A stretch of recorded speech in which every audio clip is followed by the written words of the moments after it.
और अब बात झारखंड की, जहां पे पुलिस भर्ती की परीक्षा मौत की परीक्षा साबित होती दिखाई दे रही है। ऐसा हम क्यों कह रहे हैं? दरअसल ऐसा इसलिए क्योंकि बीते कुछ दिनों में फिजिकल टेस्ट के दौरान 3 अभ्यर्थियों की मौत की खबर निकल के सामने आ रही है। हालांकि इस मुद्दे पे सियासत तेज हो गई है। बीजेपी ने सोरेन सरकार पर तमाम गंभीर आरोप लगाए हैं और पूरी घटना को लेकर जवाब भी मांगा है। क्या है पूरा मामला, दिखाते इस रिपोर्ट में।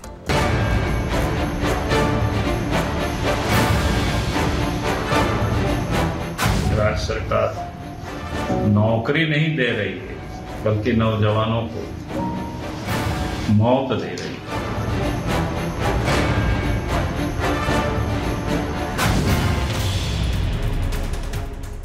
झारखंड में सियासी उलटफेर का खेल खत्म हुआ भी नहीं था कि अब नया बवाल पैदा हो गया है। पुलिस भर्ती परीक्षा में अभ्यर्थियों की दौड़ रन डेथ साबित हो रही है, जिसको लेकर अब झारखंड के सीएम सोरेन सवालों से घिरते नजर आ रहे हैं।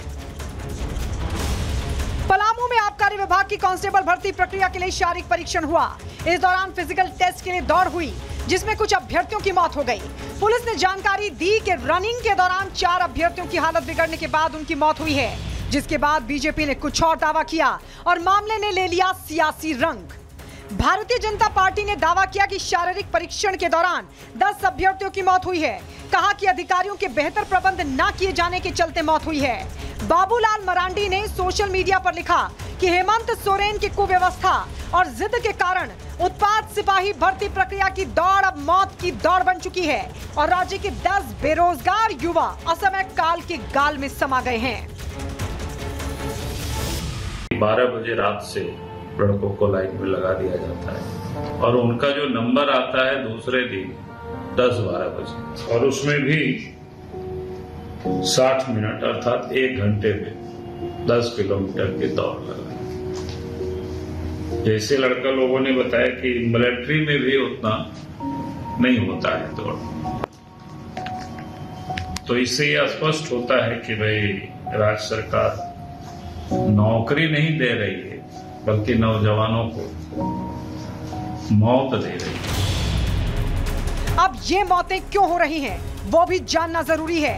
परीक्षा के दौरान अभ्यर्थियों को 10 किलोमीटर की दौड़ लगानी होती है। कड़ी धूप में दौड़ लगाने की वजह से कई अभ्यर्थी बेहोश हो रहे हैं, जिसकी वजह से उनकी मौत हो रही है। अब तक 4 अभ्यर्थियों की मौत हो चुकी है, तो वहीं कई की बेहोश होने की वजह से हालत बिगड़ गई। झारखंड आबकारी कांस्टेबल प्रतियोगी परीक्षा 583 पदों के लिए हो रही है, जिसके लिए 5 लाख से ज्यादा लोगों ने आवेदन किया, जिसके तहत शारीरिक परीक्षा रांची, गिरिडीह, हजारीबाग, पलामू, पूर्वी सिंहभूम और साहिबगंज जिलों के 7 केंद्रों पर आयोजित की गई थी। अब इस संबंध में मामला दर्ज कर लिया गया है और मौत के पीछे के कारण का पता लगाया जा रहा है। मामले की न्यायिक जांच के साथ मृतकों के परिवार को मुआवजा और सरकारी नौकरी देने की मांग की गई है। Bureau report, Republic Bharat. और आगे बढ़ते हुए आपको बताएंगे बंगाल में दरिंदगी पर हो रहे बवाल के बारे में।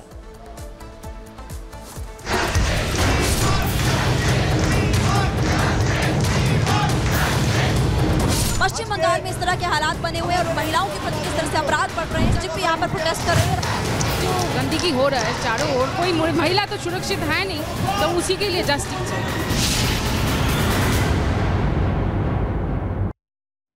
बंगाल में कोलकाता मर्डर रेप केस में अभ्या को पूरी तरह से न्याय मिला भी नहीं है। सीबीआई की जांच चल रही है, हर एंगल से, हर पहलू से जांच हो रही है। Polygraph test, lie detector test, हर एक सवाल जवाब किए जा रहे हैं। तो दूसरी ओर छुटपुट घटनाएं सामने आ रही हैं, जिसके बाद आम जनता नाराज है, लोगों में नाराजगी है और बीजेपी भी सवाल खड़े कर रही है कि ममता सरकार में बिल्कुल भी ममता बची नहीं है क्या? रिपोर्ट देखिए।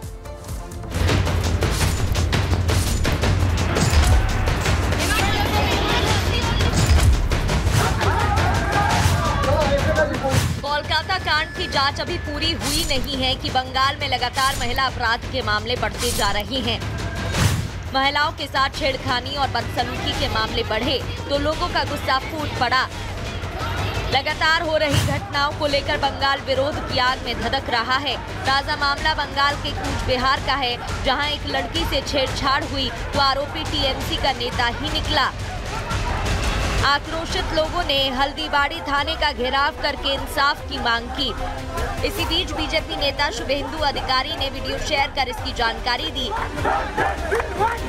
अब दूसरा मामला मध्यम ग्राम से सामने आया, जहां नाबालिग के साथ छेड़छाड़ होती है तो लोगों को गुस्सा आता है। आरोपी के घर और दुकान में तोड़फोड़ की जाती है। इसके साथ ही लोगों ने पुलिस के सामने नारेबाजी भी की, जिसके बाद पुलिस ने प्रदर्शनकारियों पर लाठीचार्ज किया और आंसू गैस के गोले भी छोड़े।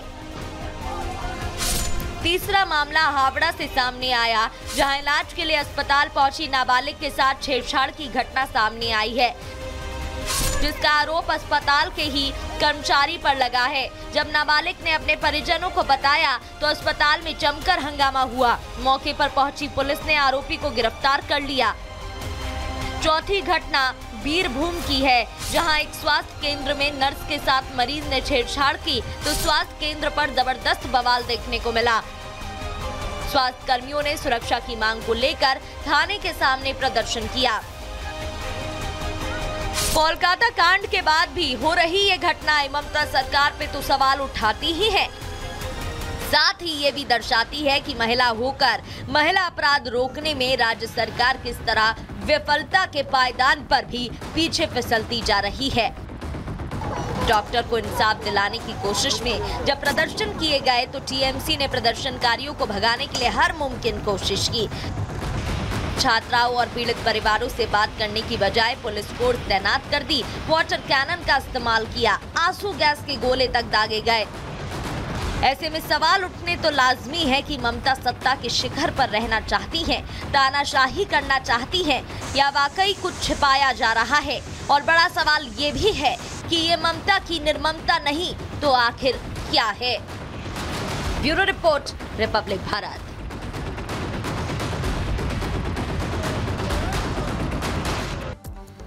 और अब बात यूपी की।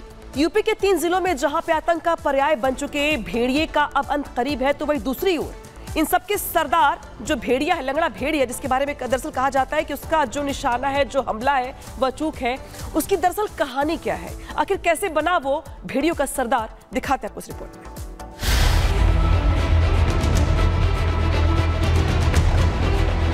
एक बाघ है या एक से कई ज्यादा बाघ? अब जो प्रिंट पगमार्क मिले हैं, एक बच्चे का और एक को मिला है मादा का।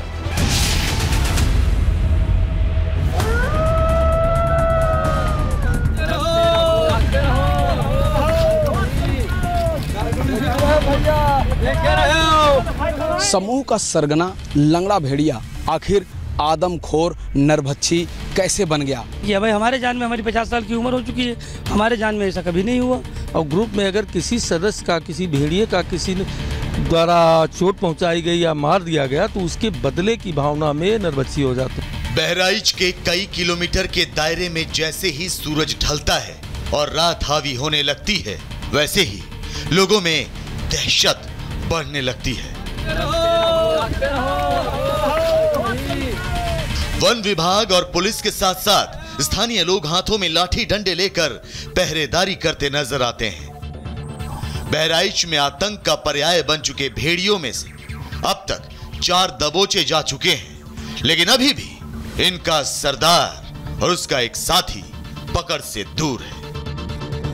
मैं उस जगह पर मौजूद हूं जहां पर आदमखोर खूंखार भेड़िया ट्रेस हुआ है। हालांकि आज वन विभाग की टीम ने उसको फंसाने की कोशिश किया, लेकिन वह चालाकी के साथ भाग गया। कहा जाता है कि बहुत ही शातिर और खूंखार यह भेड़िया है, लेकिन मुख्य वन संरक्षक रेणु सिंह ने कहा है कि बस कुछ घंटों की बात है, हम लोग उसको यहीं पर पकड़ेंगे, चूंकि इसी इलाके में वह ट्रेस हुआ है।